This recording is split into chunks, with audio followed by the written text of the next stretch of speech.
Hey, good morning. Saturday morning. Loaded up, getting ready to head out to a gig here in Columbus, down at the Columbus Convention and Trade Center. Short gig. It's going to be an easy gig. Pretty much just setting up for what I consider to be PA. It's just going to be a few people singing, dance group, and some people talking and giving some testimonials. It's a breast cancer awareness event that they're having this morning for 100 women on the move. So I'll get ready to head out. As you can see, I'm all loaded up last night, which was good. I'm glad I went ahead and did that. And so I'm getting ready to go down, and I'll snap a few pictures and take some video of the setup, kind of some more instructional information for you. So see you down there. This is one load. I have one load ready to go. My big speakers, got a few things on here. One thing I'm going to tell you, this is the best accessory you can get, a strap with your cart, because you do not want your gear flying all over the place when you're trying to take it in. So I'm going to lock up, take this load in, come back and get my second load, and then we'll start setting. Alright, so I'm at the venue right now. They have it set up. This is a very wide room. It's not very deep, but they have it set up to in a kind of narrow fashion. So I'm not going to have to use as many speakers as I would normally use. And also, we're going to let them use the house system. They already have the house system set up for the speakers. So I'm just going to make it easy on myself and let them use that. And I'm just going to spread my speakers out. I'll put one on the other side over there, and one just a little bit to my right, and I'll just run one monitor somewhere along here. I may put it right in front of the stage, because they have some dancers that are going to dance as singers, so I'm going to have a stage monitor for them. So I'll just run one stage monitor, but I'll be able to get away with 3 speakers on this setup. So, all right, I'm going to get the rest of my gear, and then we'll show you the setup process. All right, as you can see, I'm working a little hard already. Long hallway that you have to walk down to get to. At this particular venue, this is the Columbus Ironworks and Trade Center. Not really vendor friendly, especially upstairs, because you have to park in the parking lot and take this very long walk.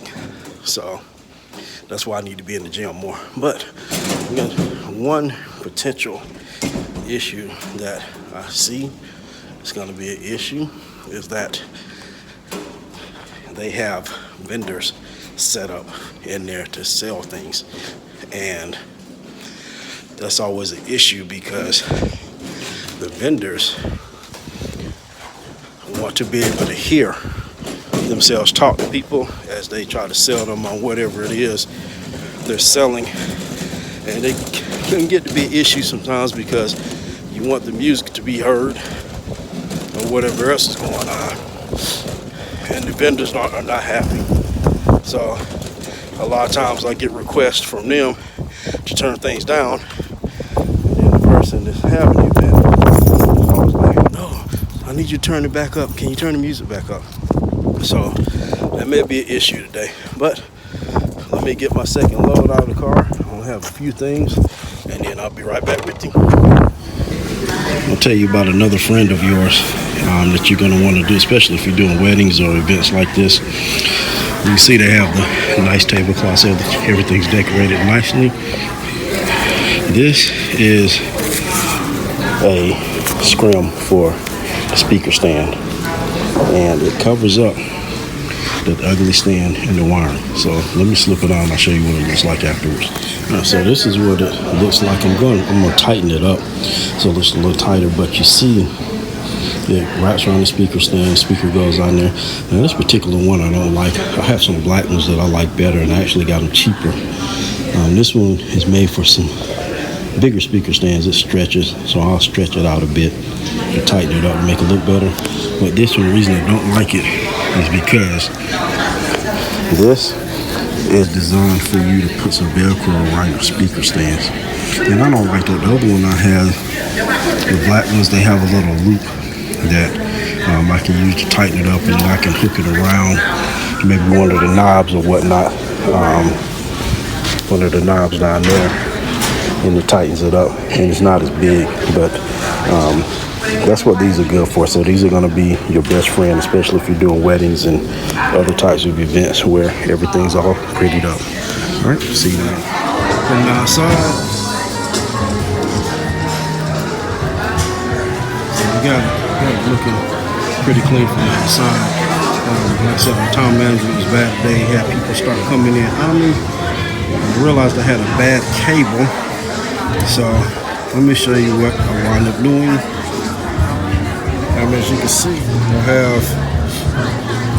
had to do a long run to my left side over there. It's a pretty good ways away, so I ran XLR, and I used an adapter here.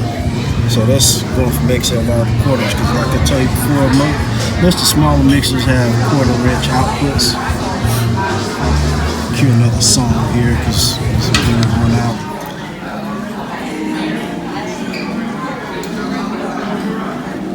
I like to do 1/4 inch to my right side because it is a much shorter run. So rather than using an adapter, I just did 1/4 inch.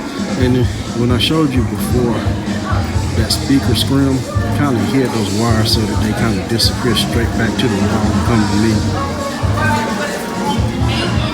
These are my 2 microphones that I have plugged in for the performers. 2 wireless mics, short wireless mics. My DJ controller is plugged in here. And I didn't have, remember I told you to keep a couple of those 1/4 inch to female RCAs. I didn't have more than one in the back for some reason. So there's going to be a couple of performances that are going to have to use Apple plug-in. Or if not, I can just take this off, and if they have an Android or some other type of device, and I can plug straight in with this Y cable. But I had to plug it into my controller. So a good thing I have a 4-channel controller, because I can utilize channel 4 for that auxiliary plug-in for the devices that I have to plug in. Alright, so that's a quick tutorial of the setup. I'm using Serato. I haven't updated it yet. I'm scared to update it. I'll probably update it and mess with it some before my next event, which is in a few weeks. But this is making use of the mixer. Like I said, going from the controller with RCA. Let me see if I can go around to the back and I'll show you what I'm talking about. So I'm going RCA out because my mixer, like I said, does not have XLR inputs except for the microphone. When you use the microphone, it's a boosted signal, so I don't really use that. How's it going, man? You doing all right? All right, good. Long time no see. How you been doing? Yeah, acting like I'm working. Acting like I know you stay busy. All right, so if you have any questions, any comments, make sure that you leave them in the comment section, and I'll be sure to answer your questions. But we got everything going. That's all I can say about it. Like I said, bad time management, but I like to be set up and ready to go before people start coming in, but they started coming in really early today. Alright, so y'all have a good day, and if you have any questions, make sure that you ask those questions in the comment section.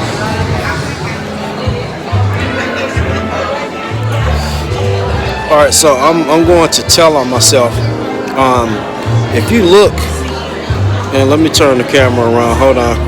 Alright, so you see speakers, you see a stage monitor, and I'm going to tell on myself here because I'm going to be honest, I did not get prepared like I should have for this. I thought I had everything and everything, but I almost ran out of power cables for speakers. I only had 3 power cables with me.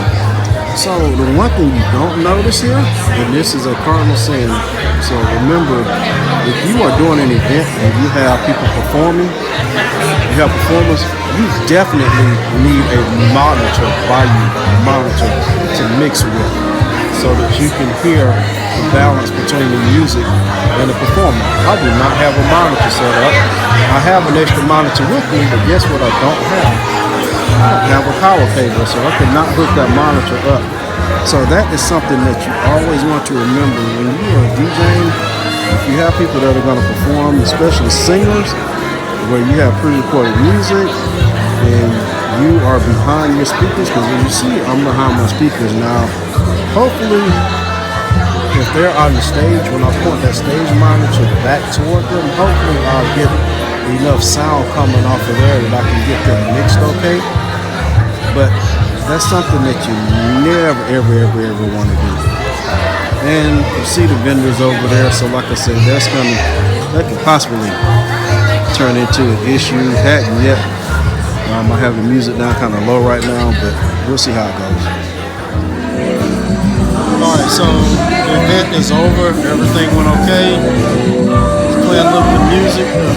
Walked them out trying to help the vendors out because the vendors are still trying to sell merchandise. So just playing some music, trying to let people stick around and help them to stick around rather so they can buy from the vendors. And I'm getting ready to pack up and get out of here. So until next time, y'all, if you have any questions, make sure that you leave them in the comments.